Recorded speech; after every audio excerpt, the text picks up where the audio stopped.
YouTube channel knowledgeblast.com। आज जो मेरा टॉपिक है फैक्टराइजेशन है। फैक्टराइजेशन एक इंटरेस्टिंग मेथड है जिसे मैं आपको स्टेप बाय स्टेप सॉल्व करना बताऊंगी, जिसे आप इस वीडियो को एंड तक देखेंगे तो ये तमाम स्टेप आप जो है इजीली सीखेंगे और फैक्टराइजेशन के मेथड को इजीली सॉल्व कर सकेंगे। ये मैंने एक इक्वेशन ली है जिसे हम बाय फैक्टराइजेशन मेथड सॉल्व करेंगे।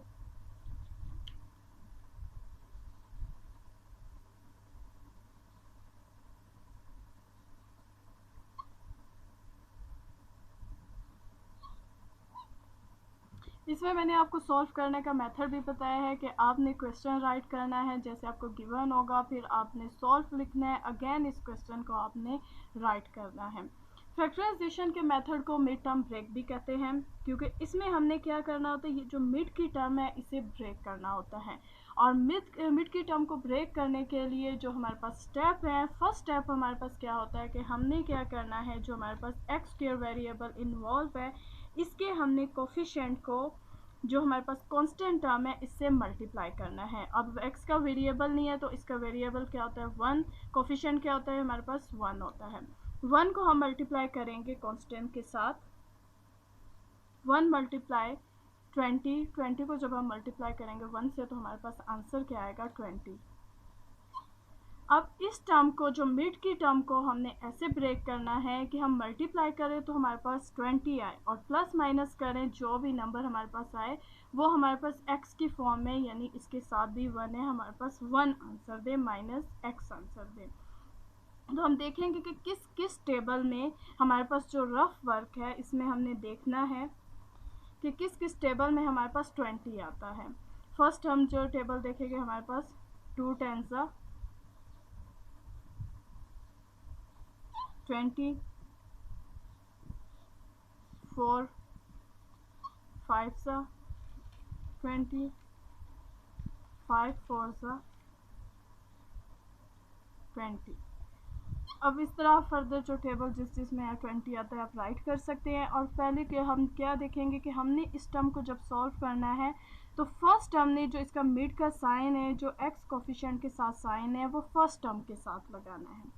जैसे हमारे पास ये है 2 है, इसके साथ हम लगाएंगे -1, 4 के साथ -1, 5 के साथ -1। नेक्स्ट जो हमारा स्टेप है, हमने इस साइन को क्या करना है, इस साइन से मल्टीप्लाई करना है, माइनस माइनस प्लस। अब प्लस हमने जो है हमारे पास सेकंड नंबर है उसके साथ लगाना है। अब हम इसे सॉल्व करके देखते हैं कि हमारे पास प्लस माइनस कर देखते हैं, -1 आता है, माइनस प्लस जो होता है हमारे पास माइनस होता है। 2 में से हम 10 को जो है -2 में से हम 10 जो है प्लस करते हैं, ये माइनस ही होगा, तो हमारे पास क्या आता है 8 आता है, जो कि हमारे पास आंसर नहीं है तो हम इसे नहीं लेंगे। -4 + 5, -4 प्लस माइनस ही होता है, हम करते हैं तो हमारे पास 1 आता है, जो कि हमारे पास आंसर नहीं है, क्योंकि हमें क्या चाहिए -1। माइनस प्लस 4 को हम करते हैं तो हमारे पास -1 आता है, तो ये हमारे पास क्या है आंसर है। इस टर्म को हम लेकर अपनी फर्स्ट टर्म हमने एज इट राइट करने हैं। अब जो हमारे पास मिड के जो आंसर आया है वो है -5x + 4x, और लास्ट जो हमारे पास टर्म है वो भी एज इट राइट करेंगे, माइनस के साइन के साथ 0। अब देखिए ये हमारे पास जो है मिड की टर्म क्या होगी, ये ब्रेक हो गई है, हमने मिड टर्म ब्रेक किया है। अब हमने क्या करना है, ये इसके फैक्टर बना लेने हैं और इस टू टर्म को हमने फैक्टर बना लेने हैं। और इसमें देखना है कौन सी टर्म हमारे पास कॉमन आती है। तो यहाँ पे हम देख रहे हैं कि हमारे पास जो है वेरिएबल x को जो है कॉमन आ रहा है, हम इसे कॉमन ले लेंगे। और यहाँ पे हमारे पास क्या बच गया x माइनस, और यहाँ से हमारे पास क्या बच गया 5।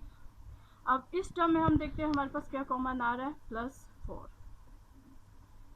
रिमेनिंग टर्म हमारे पास x है और 4 5 20 equal to 0।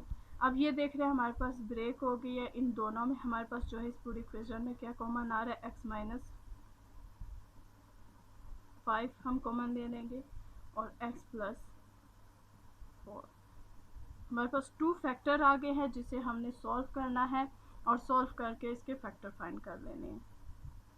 x - 5 = 0, semicolon, x - 4 = 0।